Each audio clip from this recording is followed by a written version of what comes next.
Un drone qui te suit tout seul, sans télécommande, sans prise de tête et qui tient dans la main. Aujourd'hui, on teste le Hover Air X1 Pro dans sa version Power Bundle. Un drone ultra compact, pensé pour filmer partout, tout le temps, sans installation compliquée et surtout, sans avoir besoin de le piloter. Je le pose, j'appuie sur un bouton et il me suit, il cadre, il filme, il gère tout seul. Et là où ça devient intéressant, c'est qu'on filme en 4K, une qualité d'image ultra détaillée, donc ultra propre. Clairement, ce qu'on attend aujourd'hui pour du contenu pro. Alors sur le papier, ça a l'air trop beau pour être vrai. Est-ce que ça marche vraiment sur le terrain? Est-ce que c'est fiable? Bien, ce que je vous propose, c'est de regarder tout ça ensemble.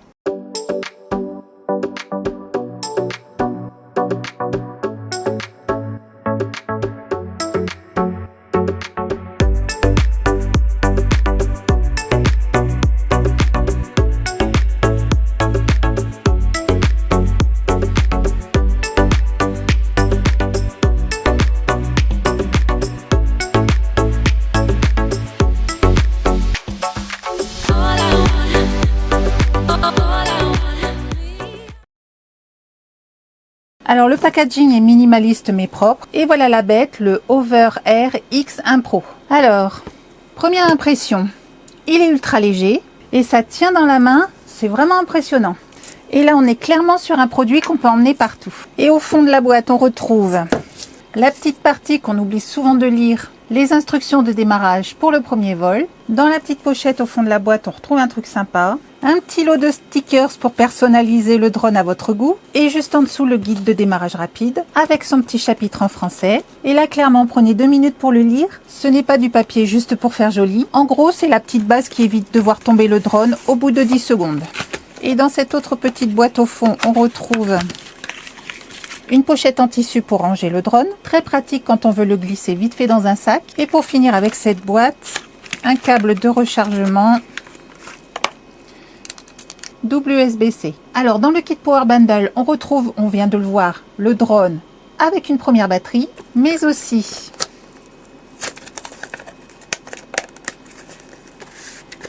une batterie supplémentaire, un hub de charge pouvant accueillir les 2 batteries du drone.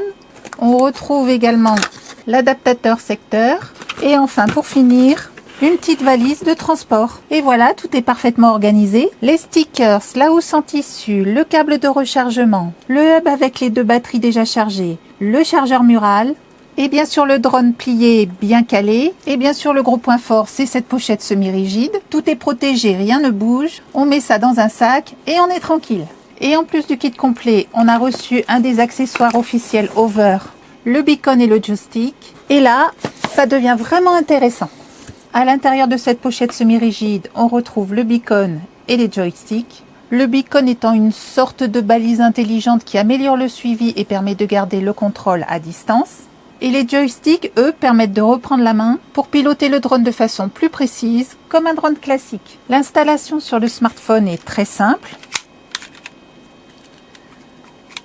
Voilà pour le joystick de droite. Et même opération pour celui-ci. Et je clipse le module entre les deux.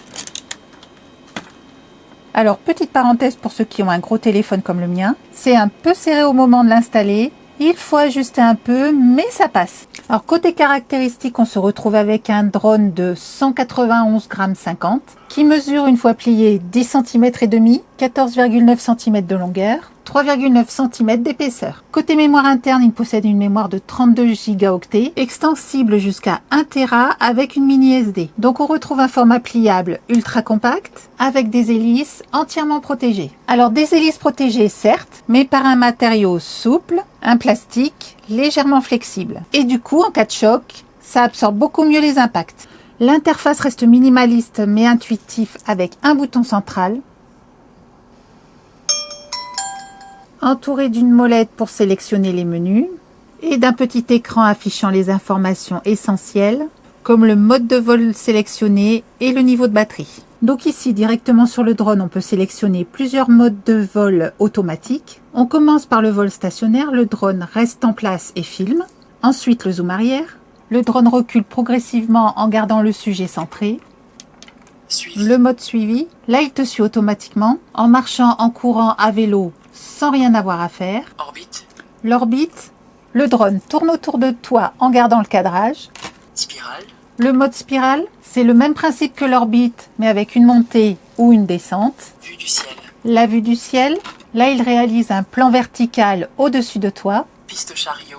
La piste chariot, le drone avance ou recule de façon fluide comme sur un rail. Mode ski.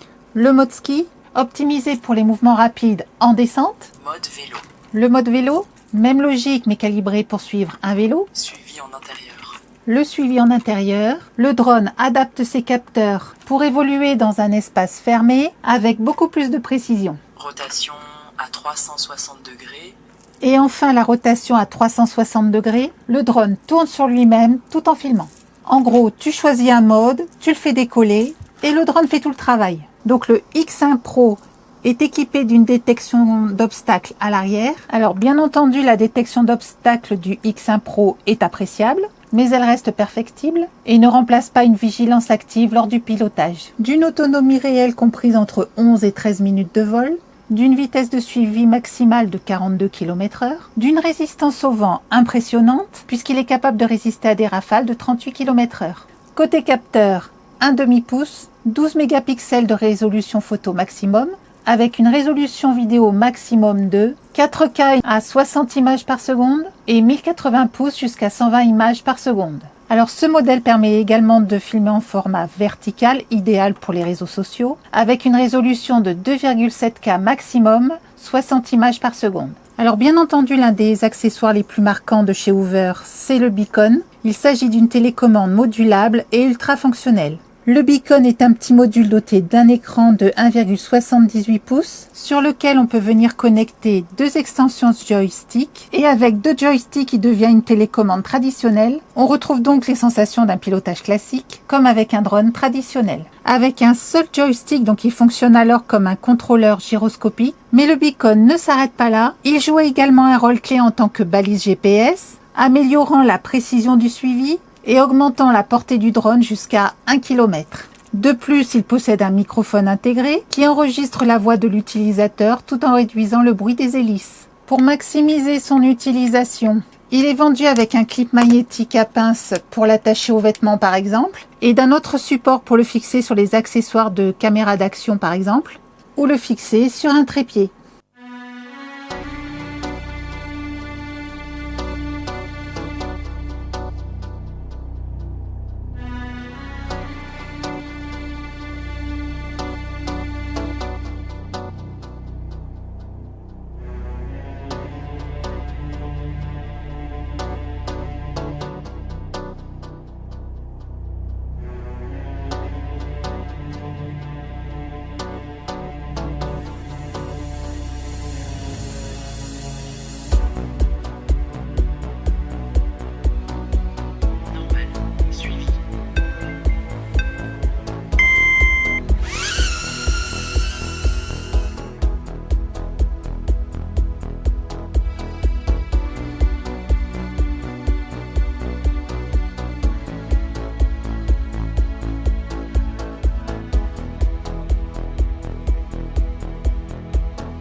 Donc là, on vient de tester tous les modes automatiques sélectionnables directement depuis le drone. Et clairement, ça marche très bien. Mais là où ça devient le plus intéressant, c'est quand on passe au pilotage depuis le smartphone.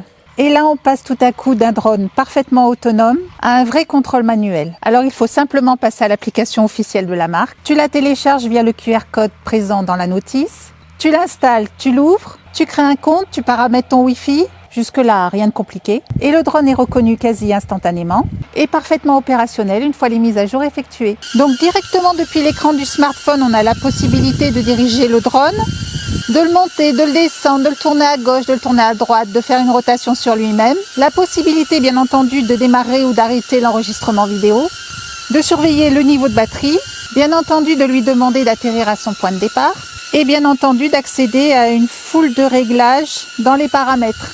Vers l'arrière, vers l'avant, à gauche, à droite. Il réagit parfaitement bien et instantanément aux ordres que je lui donne. Alors, petite précision, avec le smartphone en vue dégagée, on a une portée d'environ 500 mètres. Portée bien inférieure en cas d'obstacle, bien entendu.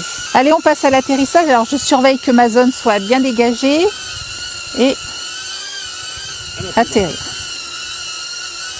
Préparation de l'atterrissage. Veuillez assurer un vol en toute sécurité.